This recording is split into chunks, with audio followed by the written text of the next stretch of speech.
I love you. Thank you.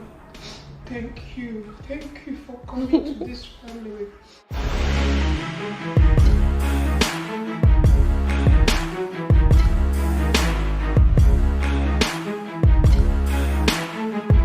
Àdúrà mẹ́ta mo gbà fún Déjàre.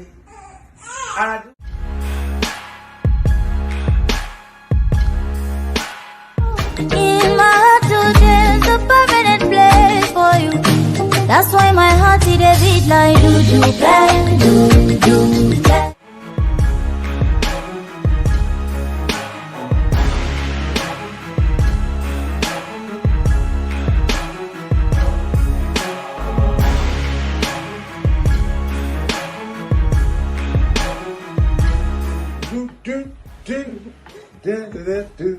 Yeah, all right. Okay.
Thank you.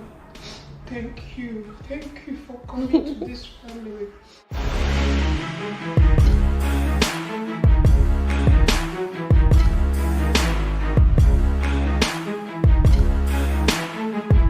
Àdúrà mẹ́ta mo gbà fún Déjàre.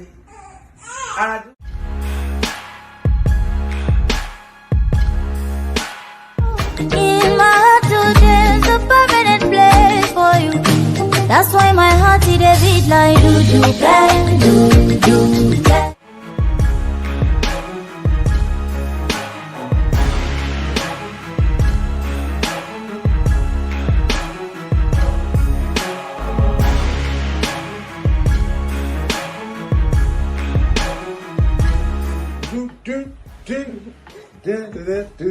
Yeah, all right.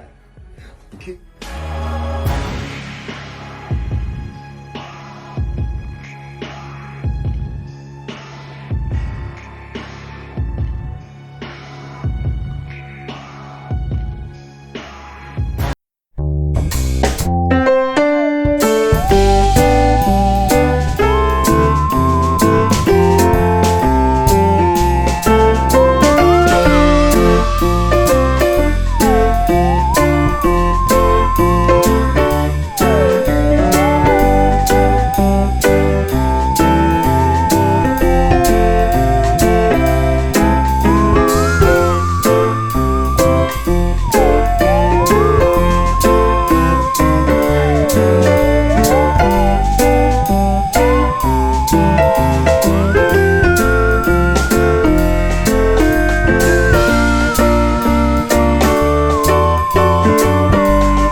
AB.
baby.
been pregnant before? Have you ever asked your husband for food?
The annual global celebration of the woman is here again, and coincidentally, the first woman and the first African to be appointed as the DG of the World Trade Organization has just resumed office. Interesting, right?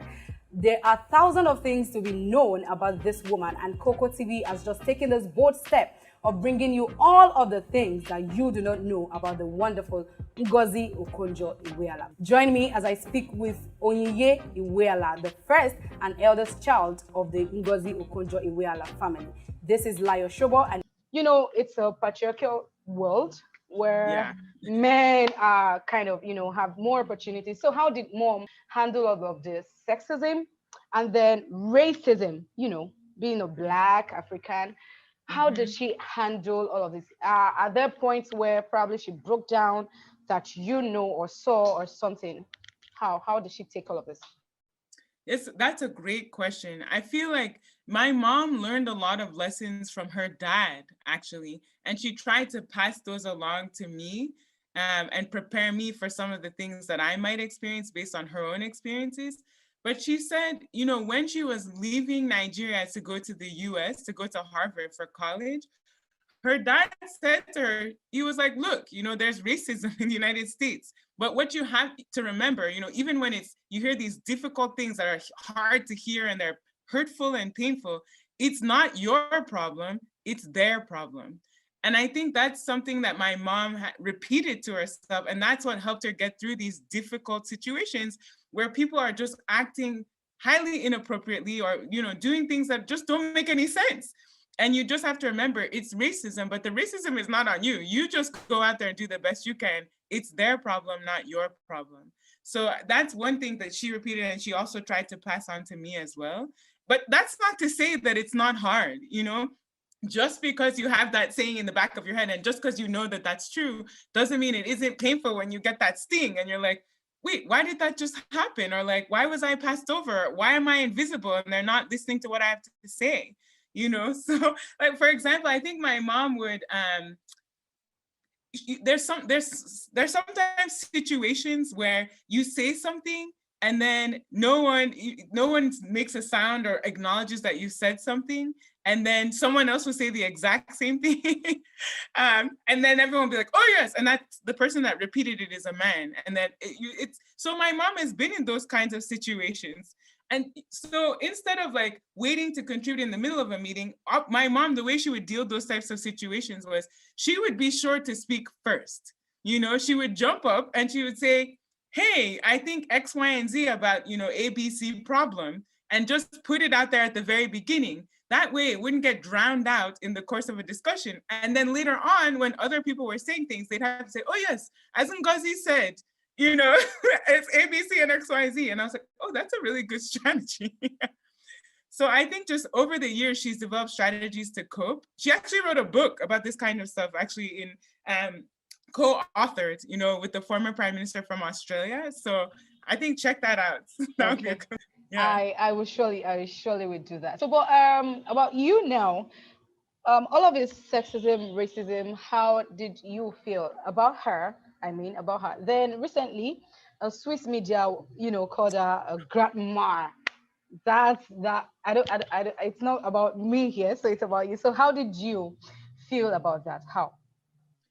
Yeah, I think seeing that report and seeing the furor, over that report, it sort of emphasizes the same thing that my mom and her co-author discussed in their book. This idea that whenever we think about women and women in the professional space, instead of first addressing their professional capabilities, we always try to domesticize them. We always try to think about, and there's nothing wrong, with thinking about a person in the context of their family. It's just that, why don't we do that for men?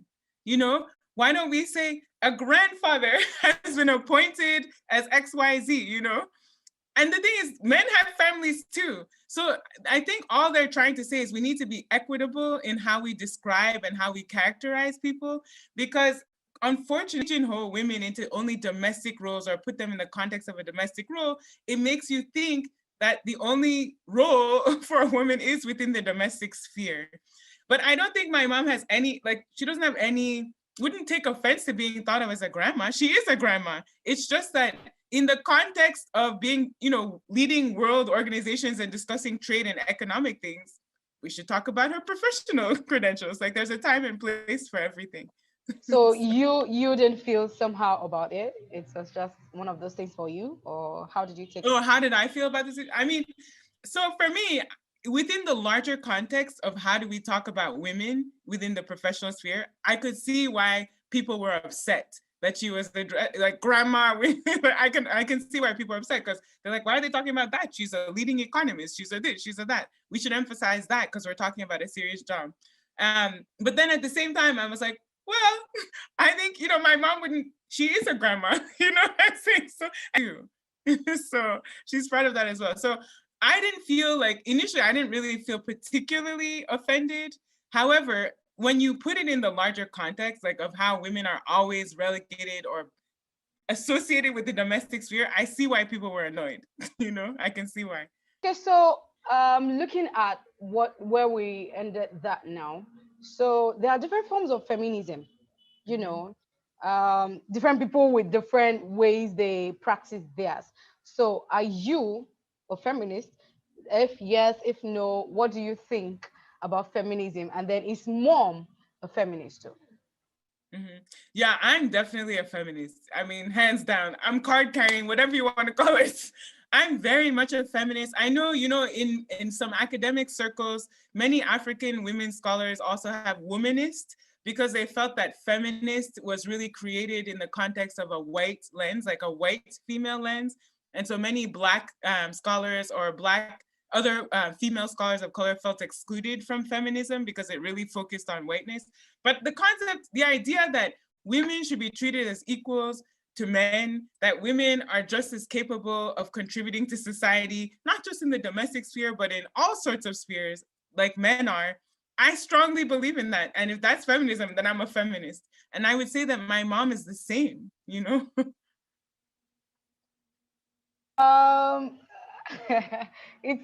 I actually learned a new thing, that womanist and feminist, that people are getting out of feminism because it's white. Wow. It's really not much in Nigeria. All we hear them say and do is feminism and feminism. Yeah. So thank you for giving me that. Okay, so the focus of this magazine is your mom as an inspiration to African girls and African women.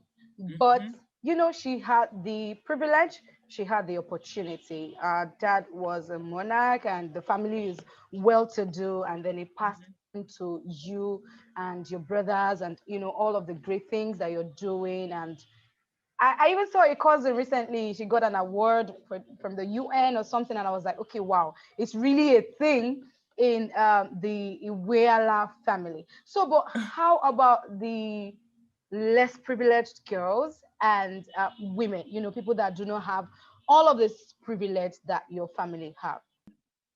So I think, first point is that it's very important to see the example of somebody that looks like you doing something great. So, first off, just to have that imagery, I think is really powerful and very important. So that's one point I'll bring up. The second is, you're right. It takes people pushing you up. Sometimes it takes resources in order to train people to get to the points where my mom has gotten. And I think that's why it's really fundamental to her that we need to improve the structures we have, whether it's through government, whether it's through communities, so that people don't have to be the daughter of a monarch or traditional ruler, or don't have to be super wealthy in order to succeed. We want equality of opportunity for everyone. I think that's the bottom line. So from that standpoint, my mom and her siblings were raised that what you need to do, because you have a lot of privilege, take advantage of it as much as possible. Educate yourself, get yourself into the places of power so that you can represent for the people who don't necessarily have the same voice and access that you do. And then when you get there, do something to change the situation so that other people will now also have the opportunity, even if they didn't start out with the same level of opportunity that you yourself are so lucky to have. And that's something that my mom and dad have ingrained in us, it's so important. So I think that's probably why, I believe in this idea of mentorship. And I believe I'm trying to represent as a physician scientist who also happens to be a Black woman. And then to try and encourage others and to set up a system, even within my small lab, where other people can see, okay, this is what we need to do so that they can reach those levels. So, I know that even if, I think I'll just put it at that. Number one, the importance of the imagery of having somebody that looks like you in the position. And number two, the importance of having someone who recognizes the importance of equality of opportunity, of giving developing nations of poor, underserved girls the chance to succeed in that place of power so that she can say it over and over again. Well, that's really amazing. Okay, I forgot to ask this the other time when I asked about feminism. Yeah. I know you're a Christian, you like to sing, the choir, and all of those things. But, a Nigerian gospeler once said, you cannot be a Christian and be a feminist. That it contradicts what the Bible says about women submitting, all of those things. Yeah. So I'm going to ask you two questions. Here. So the first is, what do you think about this?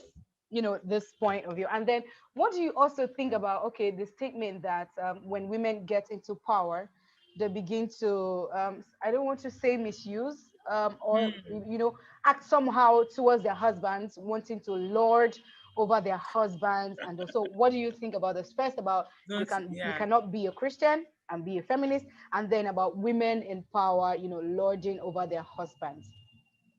Wow. I mean, I guess I am in complete disagreement with this statement that you can't be a Christian and a feminist. The Bible, so the Bible is a living document. The Bible is something that is supposed to guide us. We're supposed to look into the scriptures to understand how we can approach and listen and be with God. And I don't think God wants any of God's creations to be thought of as second-class citizens who should not succeed, who should be abused, or who shouldn't be listened to.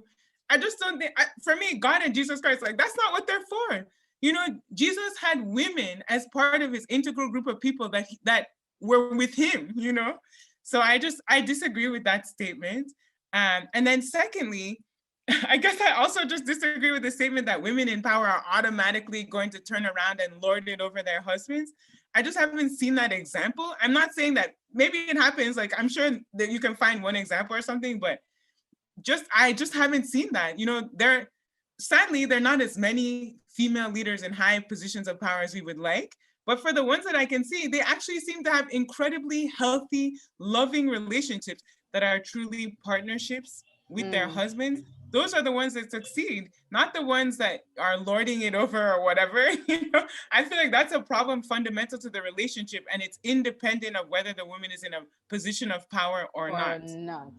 Okay. Excellent. Thank you. Thank you so much. I hope you have a very good day.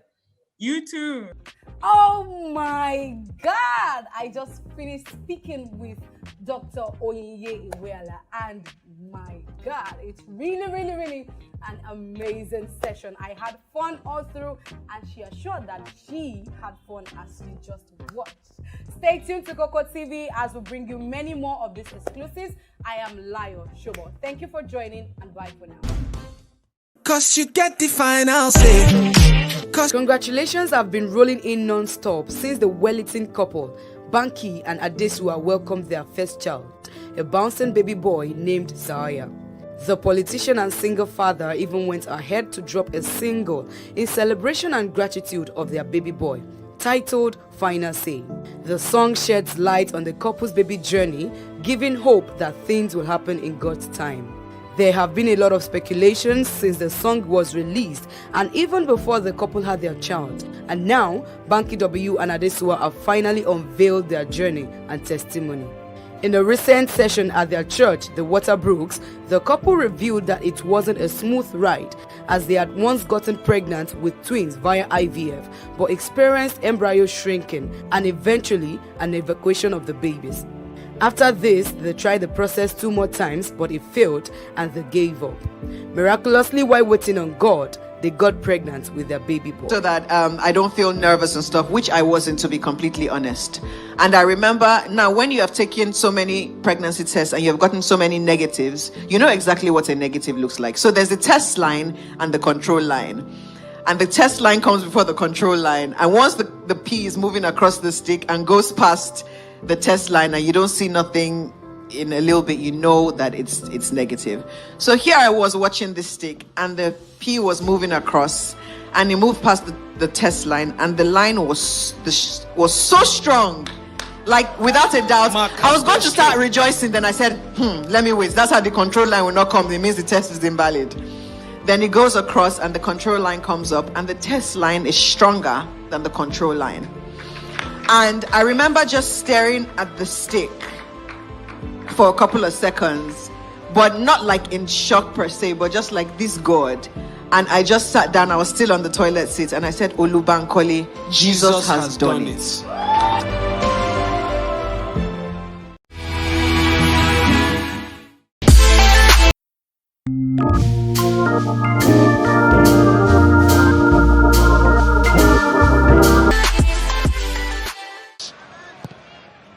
Got to dig out the cross, and it's been drilled in by Pierre-Emerick Aubameyang. His 50th Arsenal goal, combining again with Alexander Lacazette. At his disposal in those areas, David Luiz finds himself up forward, gets his cross in there, look, and he finds Lacazette. Jean Moutinho, and Wolves have got their equalising goal.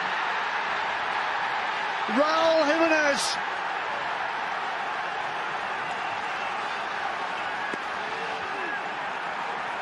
Wolves who have a habit of doing it the hard way in the Premier League. Just lets his runner go. Just lets his runner go. It's so easy. Look, he runs up a Ceballos. Trezeguet. 1-0 für Villa. Mahmoud Ahmed Ibrahim Hassan, genannt Trezeguet, mit seinem ersten Saisontreffer. Und wir haben mit 1:0 zurück. Ball in der Mitte und Robertson! Andrew Robertson, 1:1, Liverpool!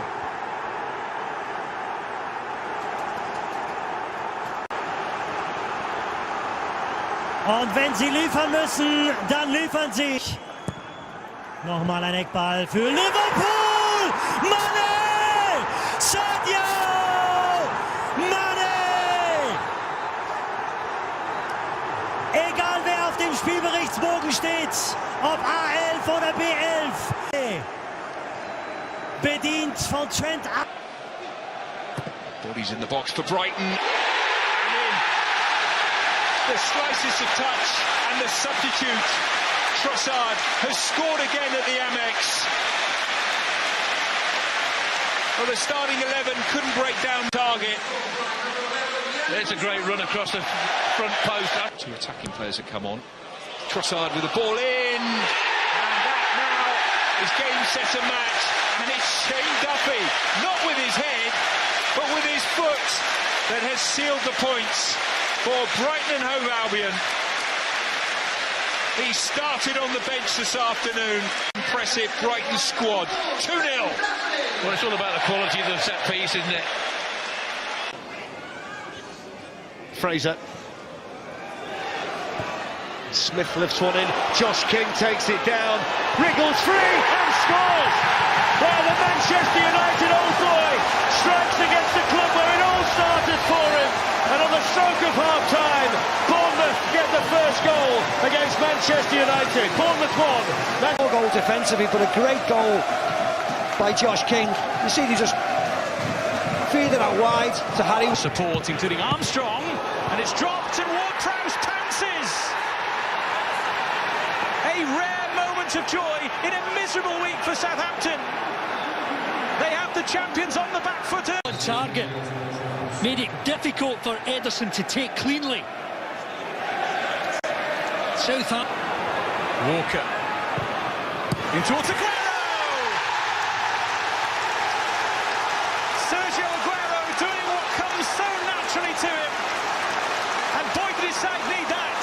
All about completely instinctive finish here. Foden.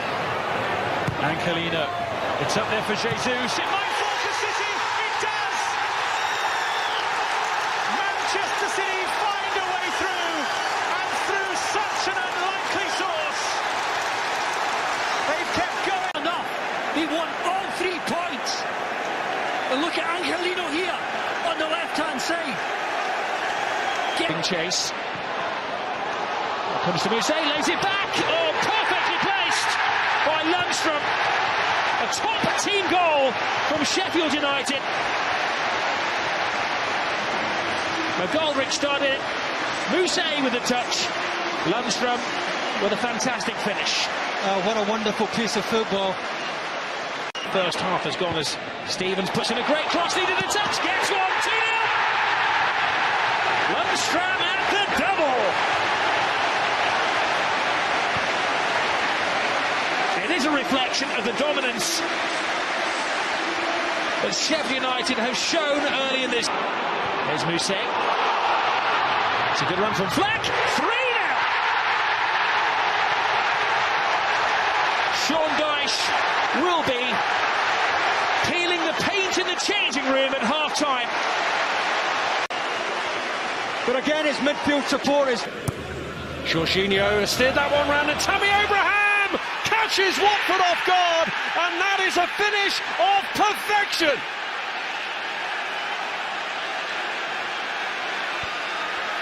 Well, I think we've just seen the pass. It's an absolute beauty. Perfectly wide in its vision as well. Almost doesn't have to look in.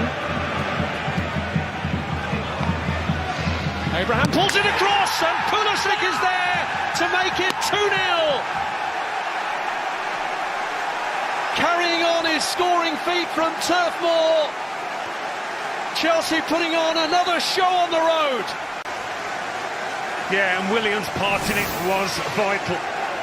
19 colleague with Spain, he does beat him. And that changes the picture considerably. Watford back in it. Delivered by Shelby. Joe Linton got there first and headed into the net. Brilliant from Newcastle. Kieran Clark with the final header. Delivery for West Ham. John Joe Shelby back into this Newcastle team this afternoon. Equally as good delivery. They win the first contact on the far post as Joe Ellington. Back to Willems. What a good-looking ball. Fernandes is up there. They've scored again. Federico Fernandes this time. Another centre-back. Another set-piece. West Ham all over the place. Well, they poured the pen and they take a short corner, Newcastle. Really slow West Ham to get out there. I think it's Yarmolenko there, Mark Noble. It is Shelby. Oh, what an unbelievable goal! 3-0 to Newcastle United. John Joe Shelby capping a superb individual display with a quite sensational free kick. Oh, it's loose and in. Balbuena touches it over the line. And West Ham have a potential lifeline with 17 minutes to go. They trail 3-1, and surprise. He has been their biggest threat, Balbuena. A lot of first contacts. And certainly paid off this afternoon. Oh, brilliant goal! A stunning strike from Rob Snodgrass. Well, in the 90th minute, it's 3-2. A beautiful hit from Robert Snodgrass. Oh, delivery. It's a reload for Maddison and Leicester. Real problems and touched in by Soyuncu. He's won rave reviews this season, the big Turk at the heart of the Leicester defence. Well, now he has his first goal for the club.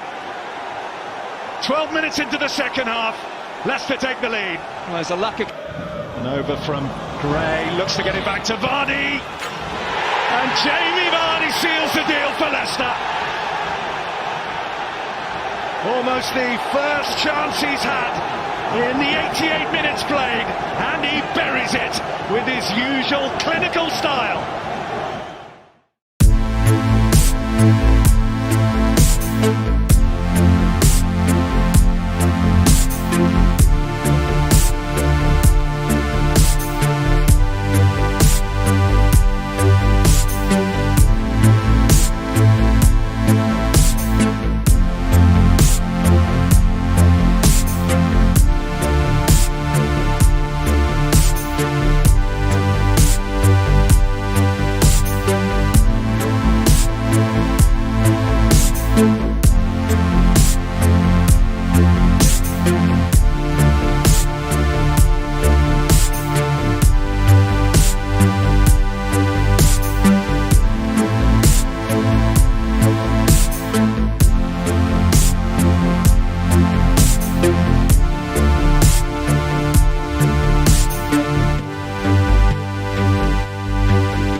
activities for 1 month as the controversial priest has gotten into a lot of drama with the federal government in the last few weeks.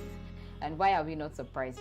Oh well, newsflash, Bill Gates and his wife got divorced this week after 27 years of marriage. Come on, what could have been the problem? The state of Nigeria is still the same. More killings and abductions here and there. We just keep praying for a better life and safety. On that note, see you next week for another juicy rundown.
henceforth, anyone who throws roses at my son's feet will answer to me. Coming to America Part 2 returns to the big screen as the 1988 movie, which became a legend amongst Hollywood movies, is back after 30 years to take us on another legendary journey we will remember for over 60 years this time. Hey, what you doing back here? Mufasa! Remember Prince Akeem, played by Eddie Murphy? Good morning, my neighbors! Hey, fuck you!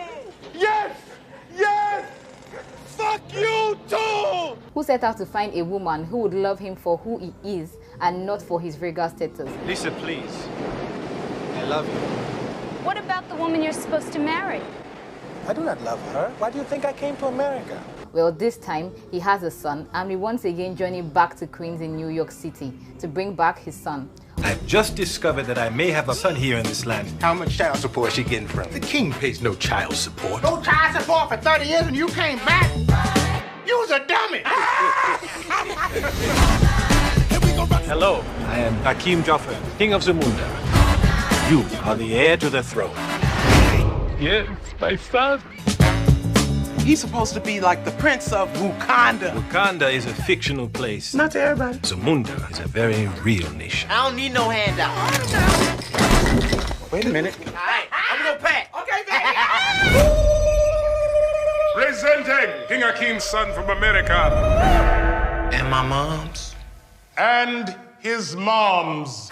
Children, this is your brother. Hey, Quine. I'm sorry I slept with your man. This happened before we even met. It's not like you're the first man I've ever been with.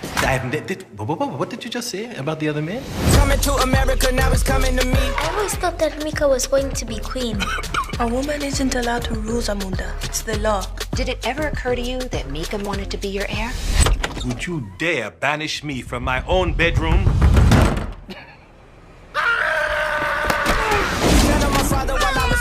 How you doing, Hakeem? I'm getting it from everywhere. I have upset my family. You must be strong. And General Izzy would love nothing more than to take over Zamunda. Raise it higher.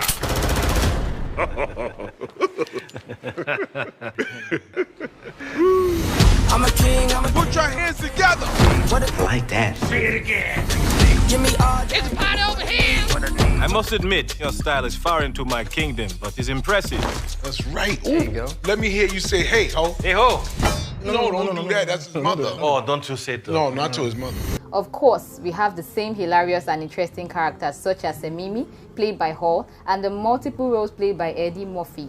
New characters include singer Tiana Taylor, Wesley Snipes, Nigeria-born American Rotimi, hip-hop star Rick Ross, and many more stars. Coming to America Part 2 promises to be an exciting and amazing movie at the same time.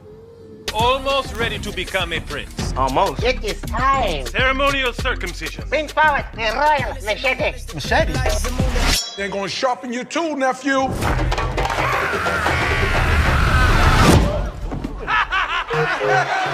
Coming to America, now it's coming to me. I'm a king, I'm a king, I'm a king. Do not call me that. Earlier in the year, a gay sex tape got leaked online, which featured Nollywood actor Godwin Maduagu and his gay partner having sex. The video was said to have been released by his partner, whom he allegedly broke his heart last year. Now Godwin has taken to social media to cry out over frustration and the fact that he is pressurized into thinking suicidal thoughts. In a video which he shared on his Instagram, the actor said the leaked gay sex video made him lose many jobs and brands have refused to work with him. It seems Nigerians on social media have not forgotten about his sex video as they keep on attacking him. The actor, not holding back his emotions, begged to have his life and jobs back. Hello guys, it's Godwin Maduagu. I want to talk about something. I'm not happy at all. I'm not 100% happy because you guys are frustrating my life. I'm getting depressed already. I thought I've moved on, everybody have moved on. I don't know why you guys are still bringing me back again. Okay, first of all my bookers I'm working with, I have not been getting jobs. I'm fucking broke, and I'm, as a public figure, you guys have money to take care of yourself, to manage some other personal expenses. Right now, I don't even have shishi. Number two, if they book me for a job, the company or the brands will see Godwin Maduagu, I'm like, oh no, we can't use the boy, How do you guys want me to feel? How do you expect me to feed? How do you expect me to survive? Okay, fine. You guys say I made a video for me to trend. Right now, who is now trending and who is now losing? How do you expect me to make a video that was destroying my career, my life, and everything? Now, you guys should just pity me now, please. I'm not happy. I want to get my life back. I need money back. I need to get my jobs and everything. Do you know what it feels like to be a public figure and not having some money for your personal needs? You know what it feels like for not working for a whole year or period of time? It's not nice at all. You guys know how it feels like now. You know how it be for last year now. I've been going for jobs back to back. I know that my enemies have been the ones doing all this shit at my back just to destroy me and bring me down. Because you guys see me, I'm going for this job, I'm brand ambassador to this, I'm doing this and that. You guys just envious of me. And now you guys stained my name out to the public. Now look at the side effect of it. And some useless idiot to come to my DM and saying rubbish that I made a video for me to trend. Who gives a fuck about that shit? Who want to trend the bad name? If I want to trend, I love ways for me to trend, not in a bad negative way. Right now I feel like I'm going to commit suicide. I can't take this shit anymore. It's really depressing now. It's affecting me psychologically. I forget things easily. I'm passing through a lot of psychological problems, family problem, personal problem, and health issues. It's not making sense. I don't sleep at night.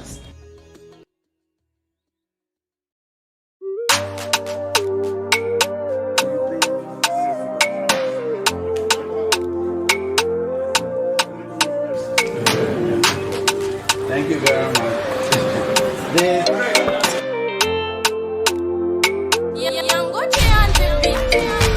Hi guys, we're live at Film House Cinema. I am Aremu Idowu Omotoyosi and you're watching KOKO TV.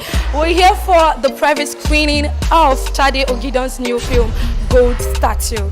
This movie, it has every big name in Nollywood in it. Think of Richard Mufedamijo, Shola Shibowale, Gabriel Afolayan, Kelvin Ikeduba, just name them. They are in this film. We have been anticipating this movie for 2 years now, and it's finally here, so we can't wait.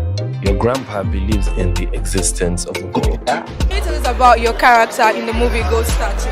Oh yeah, he's a youthful character. You know, he's quite tasking, and he belongs to the category of the youth in the society that believes in themselves. And aside that, he's a go-getter. You know what it is. Everybody wants something. Everybody is in tune with themselves to get something done. So it's a very agile character. You know, quite creative because his original name is Adwale Esho, but he got rechristened himself to Samuel Okon. So you can tell the kind of brain he has. So he's quite intelligent and he knows exactly what he wants. Yeah. So what were the challenges you faced while filming? Yeah, filming a film is actually a big challenge. Trust me, and not to talk about a story of huge layers like this, you know. It's not the mama and papa kind of drama. This, you know, it takes us on a cruise. It's like an adventure. So, you know what adventure is, you know, looking for the unknown, searching for this, searching for that. So, the construction of sets, to the costuming, to the choice of cast and all that. So, it's quite challenging. But, hey, here we are. We have something good for people to see. My character was Rambo, like Rambo. But you know, unfortunately, the Nigerian prison system does not allow us to enter the cell with our Rambo artillery, you know. So I just had to be a Rambo with that artillery, funny, stupid, crazy, still gangster. Don't mistake my gentility for stupidity. Rambo was still very gangster, you know. So it was fun. It was interesting, you know. Rambo is that kind of guy you just love to hate because he's a bad guy and still hate that you love him. This movie is one of a kind. I'm not saying it because I'm in the movie, but it's the truth. If Nigeria can get such movies, three of such movies in a year, man, then we're very close to Hollywood. Wonderful movie, wonderful cast, wonderful crew. It's been a movie that we've all been waiting for. You know, it's been a long time coming, and it's from the great Tade Ogidon, you know, so you can't really expect anything less.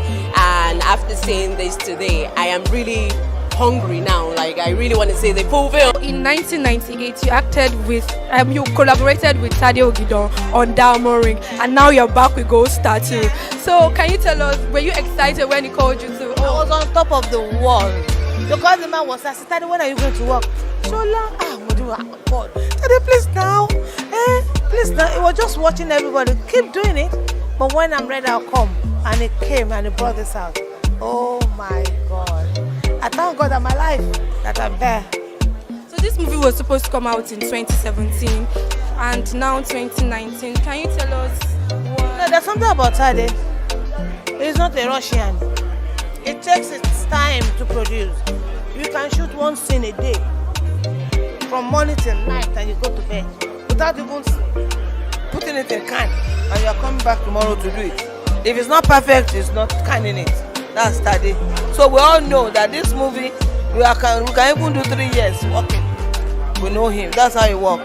I play the character of Capone in the movie, a guy that was wrongfully arrested and jailed. Yeah. But I say wrongfully, not because the law caught him and locked him up, but because of what led to his outburst of anger, and then he committed murder. Yeah, I'm not expecting anything less than 150, wow, from our viewers. Because this movie, we've gone a lot, we've gone far and wide to bring you goat stature. Okay. And I tell you, it's worth our effort. So you can't but stay glued to this. You blink, you miss. I've seen clips of it here and there, so I've come with an open mind, see what I can learn, to be entertained and hopefully be informed. What were the challenges you faced while directing the film? Wow, for me, the crew was a very huge one, and I had to follow each and every one, go and find them, get them ready for the scene. It was my first time of actually working with this amount of huge cast and getting them ready for the director. So it was a really great opportunity. It was challenging though, but it was a very good one. Look, every project's got its own challenge, so deliverables, timelines, the things you expect from third-party suppliers, they don't come in on time. You have people on location, but you see, eventually it would get done. So there's no challenge that we have faced in this. That is, even Hollywood projects, they have challenges. Have you one of those big projects, one of those sci-fi things? They built before those ones. They built a massive set on a beach in Hawaii. Everything was set.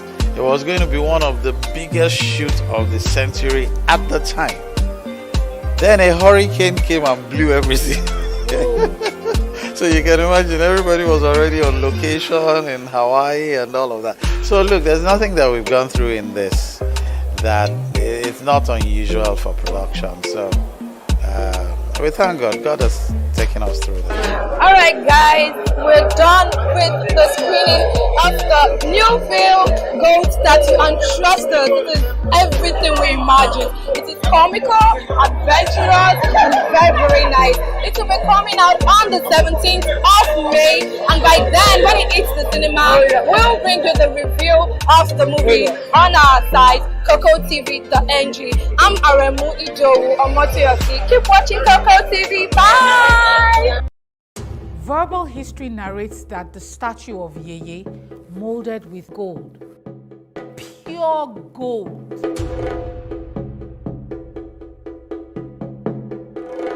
Your grandpa believes in the existence of the gold. Grandpa, just tell me where this thing is. It's simple now. I'm going to type things on it. I'll put it on Google. If anybody types your name, Grandpa Esho, boom. Where is Google? At least we can see the area that is narrowed down is in modern day Ilesha. It's a prison. A what? Ilesha prison. So what you're saying is that we should blow up the prison so you can get underneath. Come on, guys. $500 million is at stake here. Both of you are going to have to commit a crime and get jail sentenced. I reject it over to Fiakwa. Wally. Who's Wally? His name is Samuel Okon. How can he be going to prison in Lesha? It is not possible. On his way to prison, I drove him to the motor park myself. Your man package you enter here, give you rice, give you chicken, give you everything, drink, juice, to oppress people when they're here, right? You think that this place about the house? Okay. Mark my words, I will personally make sure that your life is miserable in this place. Copper. I've bonded with the people of something. Yeah. I wish to remain here till my time is up. I am very proud of this boy. I don't come up for you, that man. Lie. You no go chance me tonight. I don't hear you. I didn't say you no go. You abandoned your home only to end up in Elisha, feasting prisoners. I will keep doing it. The 66 years I spent inside prisons, I pray that you double it.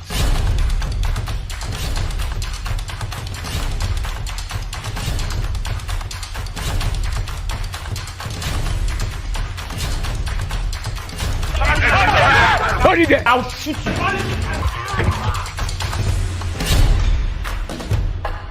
I've got this gut feeling that we're going to get that massive goal.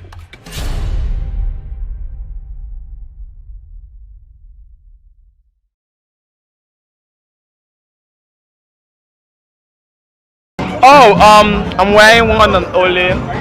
It's Ozade. Okay. My personal stylist. Okay. Very impressive. Okay. And your hair? Oh, I'm actually a brand ambassador to Moody's Hair. Okay. You know. All right. Yeah. All right. So, what year did you see Coming to America 1? Actually, the button, right? Yeah. I love it. I love the button. Like, I can't imagine myself in that situation, being forced to marriage Okay. and stuff like that. Okay. So I'm ready to watch, like, what will you do? Okay. If it was in the Okay, so Davido is in this. Are you excited about the video being here? I am. All right. I hope you have a great evening. Yeah, I came with my bestie, yeah. Okay, so let him come on. Let him come on. Introduce yourself. Hi, this is David, the creator. Okay. And I hope you have a great evening. Yeah. All right. Thank you. Thank you so Yeah. much. Bye. Bye.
love you. Oh. Thank you.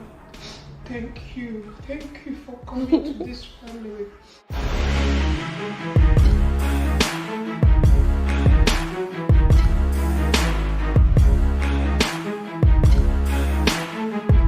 Àdúrà mẹ́ta mo gbà fún Déjàre.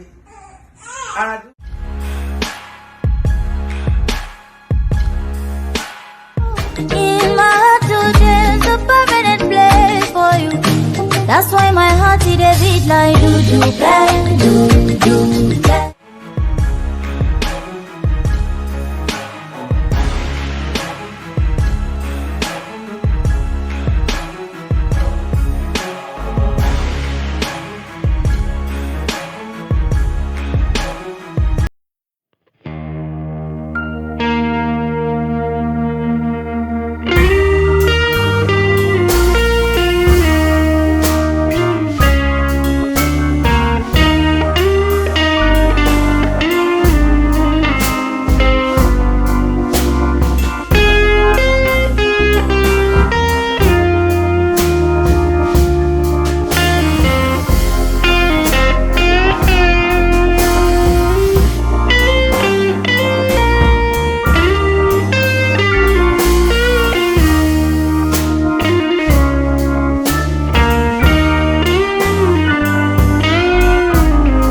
A B